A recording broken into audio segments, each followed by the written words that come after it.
हरे कृष्णा राधे राधे। आपका स्वागत है आपके अपने चैनल राधा कृष्ण लीला में। आज कार्तिक मास के शुक्ल पक्ष की द्वितीय तिथि है और आज ही के दिन भाई दूज का पर्व मनाया जाता है।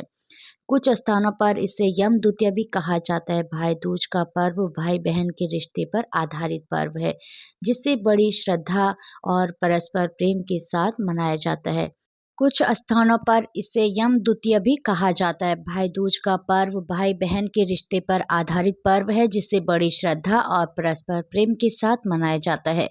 रक्षाबंधन के बाद भाई दूज एक ऐसा त्योहार है जो भाई बहन के अगाध प्रेम को समर्पित है। भाई दूज पर भाई को भोजन के बाद पान खिलाने का ज़्यादा महत्व माना जाता है। मान्यता है कि पान भेंट करने से बहनों का सौभाग्य अखंड रहता है। आज के दिन जो भाई यमुना जी में साथ में स्नान करे, उन्हें यम का भय नहीं रहता है। तो आज मैं आपको सुना रही हूँ भाई दूज की बड़ी ही दुर्लभ कथाएं। इन कथाओं को सुनने से ही भाई दूज का पर्व पूर्ण माना जाता है तथा समस्त मनोकामनाओं की पूर्ति होती है। तो आप लोग बड़ी ही श्रद्धा और प्रसन्नचित मन से इस कथा को अवश्य सुनिए। सूर्य भगवान की पत्नी संध्या से 2 संतानें थी, एक पुत्र यमराज तथा पुत्री यमुना। संज्ञा सूर्य देव की तेज को सहन नहीं कर पाने के कारण अपनी छाया मूर्ति का निर्माण कर उन्हें ही अपने पुत्र और पुत्री को सौंपकर वहां से चली गई। छाया को यम और यमुना से अत्यधिक लगाव तो नहीं था, किंतु यमुना अपने भाई यमराज से बड़ा स्नेह करती थी। यमुना अपने भाई यमराज से यहाँ प्रायः जाती और उनके सुख दुख की बातें पूछा करती। यमुना यमराज को अपने घर पर आने के लिए भी आमंत्रित करती है, किंतु व्यवस्था तथा अत्यधिक दायित्व के कारण उनके घर नहीं जा पाते थे। एक बार कार्तिक शुक्ल द्वितीया को यमराज अपनी बहन यमुना के घर अचानक जा पहुँचे। बहन के घर जाते समय यमराज ने नर्क में निवास करने वाले जीवों को मुक्त कर दिया। बहन यमुना ने अपने सहोदर भाई का बड़ा आदर सत्कार किया, विविध प्रकार के व्यंजन बनाकर उन्हें भोजन कराया तथा माथे पर तिलक लगाया। जब वे वहां से चलने लगे तब उन्होंने यमुना से कोई मनवांछित वर मांगने का अनुरोध किया। यमुना ने उनके आग्रह को देखकर कहा, भैया आप मुझे वर देना चाहते हैं तो यही वर दीजिए कि आज के दिन प्रति वर्ष आप मेरे यहाँ आया करेंगे और मेरा आतिथ्य स्वीकार किया करेंगे। इसी प्रकार जो भाई बहन के घर जाकर उसका आतिथ्य स्वीकार करे और इस दिन जो बहन अपने भाई को टिक्का करके भोजन खिलाए, उसे आपका भय ना रहे। इसी के साथ उन्होंने यह भी वरदान दिया कि यदि इस दिन भाई बहन यमुना नदी में डुबकी लगाएंगे तो वे यमराज के प्रकोप से बचे रहेंगे। यमुना की प्रार्थना को यमराज ने स्वीकार कर लिया। तभी से भाई बहन का त्योहार मनाया जाता है। अब आइए सुनते हैं यम द्वितीया की दूसरी कथा, जिससे सुनने मात्र से भाई की अकाल मृत्यु नहीं होती है। एक बुढ़िया माई थी, उसके 7 बेटे और एक बेटी थी। बेटी की शादी हो चुकी थी। जब भी उसके बेटे की शादी होती तो फेरों के समय एक नाग आता और उसके बेटे को डस लेता था। बेटा वही मंडप पर मारा जाता और बहू विधवा हो जाती। इस तरह उसके 6 बेटे मर गए और 7वें बेटे की शादी होनी बाकी थी। अपने 6 बेटों को मर जाने के दुख से बुढ़िया रो रो कर अंधी हो चुकी थी। भाई दूज का दिन आया तो बेटे ने माँ से कहा कि वह बहन के ससुराल भाई दूज पर जा रहा है। माँ से आशीर्वाद लेकर वह अपनी बहन के घर चला गया। उसे रास्ते में एक सांप मिला। सांप उसे डसने को हुआ तो भाई बोला, तुम मुझे क्यों डसना चाहते हो? मैंने तुम्हारा क्या बिगाड़ा है? सांप बोला, मैं तुम्हारा काल हूँ और मुझे तुम्हें डसना है। भाई बोला, मेरी बहन मेरा इंतजार कर रही है। मैं जब तिलक करा के वापस लौटूंगा तब तुम मुझे डस लेना। सांप हंसने लगा और कहने लगा, भला आज तक कोई अपनी मौत के लिए लौटकर आया है?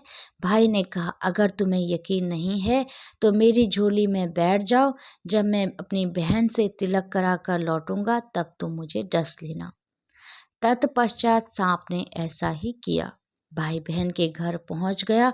दोनों एक दूसरे से मिलकर बड़े खुश हुए। इतने में बहन के बच्चे आ गए और बोले, मामा मामा हमारे लिए क्या लाए हो? भाई बोला, मैं तो कुछ नहीं लाया। बच्चे ने वह झोला ले लिया जिसमें सांप था। जैसे ही उसे खोला, उसमें से हीरों का हार निकला। बहन ने कहा, भैया तुम मेरे लिए इतना सुंदर हार लाए हो और मुझे बताया भी नहीं।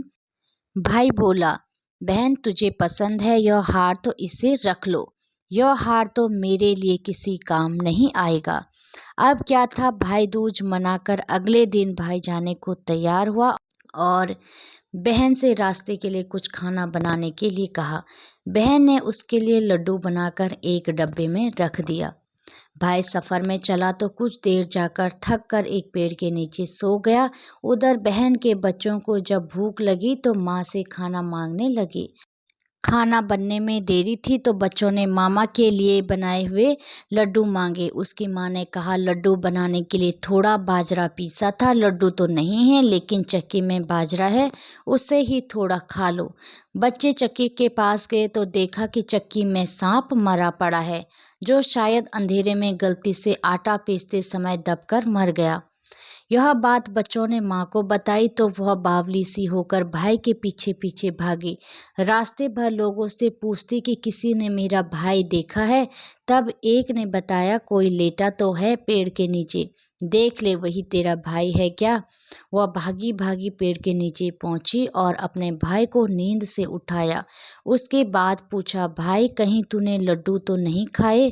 भाई ने गुस्से में लड्डू उसे देकर कहा, नहीं बहन, मैंने तुम्हारे लड्डू नहीं खाए हैं, थोड़े लड्डू ही तो हैं, तुमने इसके लिए भी तुम मेरे पीछे पीछे आ गई। बहन बोली, नहीं भाई तू झूठ बोल रहा है, ज़रूर तूने लड्डू खाया है, अब तो मैं तेरे साथ साथ चलूँगी। अब दोनों भाई बहन साथ साथ चल दिए। चलते चलते बहन को प्यास लग गई। वह पानी पीने एक बस्ती में गई। पानी पीकर लौट रही थी तो रास्ते में देखा कि एक जगह जमीन में 6 शिलाएं गड़ी हैं और एक शिला बिना गाड़े रखी थी। वहाँ एक बुढ़िया भी बैठी थी। उसने बुढ़िया से पूछा कि यह शिलाएं कैसी हैं। उस बुढ़िया ने बताया कि एक बुढ़िया है, उसके 7 बेटे थे, वह 6 बेटे तो शादी के मंडप में ही मर चुके हैं, तो उनके नाम की यह शिलाएं जमीन में गड़ी हैं। अभी 7वें की शादी होनी बाकी है। जब उसकी शादी होगी तो वह भी मंडप में मर जाएगा। उसके बाद यह 7वें शिला भी जमीन में गाड़ दी जाएगी। यह सुनकर बहन समझ गई कि यह शिलाएं किसी और की नहीं बल्कि उसके भाइयों के नाम की है। उसने उस बुढ़िया से अपने 7वें भाई को बचाने का उपाय पूछा। बुढ़िया ने उसे बताया कि वह 7वें भाई को कैसे बचा सकती है। अब क्या था, यह सब जानकर वह वहाँ से अपने बाल खोलकर पागलों की तरह अपने भाई को गालियाँ देती हुई चली आई। भाई के पास आकर बोलने लगी, भाई तू तो जलेगा, कटेगा, मरेगा। बहन के ऐसे व्यवहार को देख भाई चौंक गया। उसे कुछ समझ में नहीं आया। दोनों भाई बहन माँ के घर पहुँच गए। कुछ दिनों बाद भाई के लिए रिश्ते आने लगे और उसकी शादी तय हो गई। जब भाई सेहरा पहनने लगा तो वह बहन बोली, इसको क्यों सेहरा बांधा, सेहरा तो मैं पहनूंगी, यह तो जलेगा, मरेगा, कटेगा। सब लोगों ने परेशान होकर सेहरा बहन को दे दिया। बहन ने देखा उसमें कलंकी की जगह सांप का बच्चा था। बहन ने उसे निकालकर फेंक दिया। अब जब भाई घोड़ी चढ़ने लगा तो बहन फिर बोली, यह घोड़ी पर क्यों चढ़ेगा, घोड़ी पर तो मैं बैठूंगी, यह तो जलेगा, मरेगा, कटेगा, इसकी लाश को चील कौवे नोच खाएंगे। बहन की ऐसी बातें सुनकर सब लोग बहुत परेशान हो गए। घोड़ी पर भी वही चढ़ी। अब जब बारात चलने की हुई तब बहन बोली, यह क्यों सामने के दरवाजे से निकलेगा, यह तो पीछे के रास्ते से आएगा, दरवाजे से तो मैं निकलूंगी। बहन जब सामने के दरवाजे से निकलने लगी तो दरवाज़ा अचानक गिर गया। बहन ने एक ईंट उठाकर अपनी चुनरी में रख ली और दरवाज़ा वहीं का वहीं रुक गया। सब लोगों को बड़ा अचंभा हुआ। रास्ते में एक जगह बारात रुकी। भाई को पीपल के पेड़ के नीचे खड़ा कर दिया गया। बहन कहने लगी, यह क्यों छाँव में खड़ा होगा, यह तो धूप में खड़ा होगा, छाँव में तो मैं खड़ी होंगी। जैसे ही वह पेड़ के नीचे खड़ी हुई, पेड़ गिरने लगा। बहन ने एक पत्ता तोड़कर अपनी चुनरी में रख लिया तो पेड़ वहीं पर रुक गया। अब तो सबको विश्वास हो गया कि यह बावली कोई जादू टोना सीख कर आई है, जो बार बार अपने भाई की रक्षा कर रही है। ऐसे करते करते फेरों का समय आ गया। जब दुल्हन आई तो उसने दुल्हन के कान में कहा, अब तक तो मैं तेरे पति को बचा लिया, अब तू ही अपने पति को और साथ ही अपने मरे हुए जेठ को बचा सकती है। फेरों के समय एक नाग आया। वह जैसे ही दूल्हे को डसने को हुआ, दुल्हन ने उसे एक लोटे में भर के ऊपर से प्लेट से बंद कर दिया। थोड़ी देर बाद नागिन आई और दुल्हन से बोली, तू मेरा पति छोड़। दुल्हन बोली, पहले तू मेरा पति छोड़, फिर सोचूंगी। नागिन ने कहा, ठीक है, मैंने तेरा पति छोड़ दिया। दुल्हन बोली, 3 बार बोलकर कसम खा। फिर क्या था, नागिन ने ऐसा ही किया। दुल्हन बोली, मुझे सिर्फ मेरा पति ही नहीं चाहिए। उसने बोला कि जेठ भी तो होने चाहिए, इसलिए मेरा एक जेठ भी छोड़। नागिन ने जेठ के प्राण भी लौटा दिए। फिर दुल्हन ने कहा, एक जेठ से क्या होगा, एक और जेठ छोड़। वह विदेश चला गया तो इसलिए दूसरा जेठ भी छोड़। इस तरह तरह एक एक करके दुल्हन ने अपने 6 जेठ जीवित करा दिए। उधर रो रही बुढ़िया का बुरा हाल था कि अब तो मेरा 7वां बेटा भी बाकी बेटों की तरह मर जाएगा। गांव वालों ने कहा, उसे बताया कि उसके 7 बेटे और बहू आ रहे हैं। तो बुढ़िया बोली, अगर यह बात सच है तो मेरी आंखों की रोशनी वापस आ जाए और मेरे सीने से दूध की धार बहने लगे। तत्पश्चात ऐसा ही हुआ। अपने सारे बहू बेटों को देखकर वह बुढ़िया बहुत खुश हुई। इस खुशी में सब अपनी बहन को भूल गए थे। माँ को बेटी की याद आई तो वह उसे ढूंढने लगी। देखा तो वह भूसे की कोठरी में सो रही थी। सभी भाइयों को सही सलामत देकर वह अपने घर को चली। उसके पीछे पीछे सारी लक्ष्मी भी जाने लगी। बुढ़िया ने कहा, बेटी तू एक बार पीछे मुड़कर तो देख, तू अपने साथ सारी लक्ष्मी लेकर चली जाएगी तो तेरे भाई भाभी क्या खाएंगे।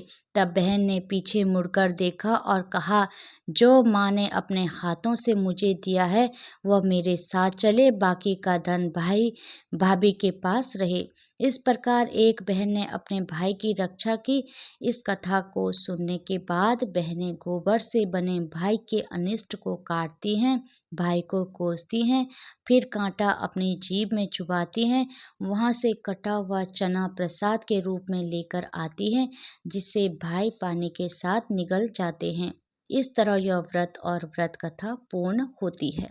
हरे कृष्णा, राधे राधे। भगवान श्री कृष्ण और राधा रानी की कृपा आप सभी भक्तों पर हमेशा बनी रही। जय श्री राधे।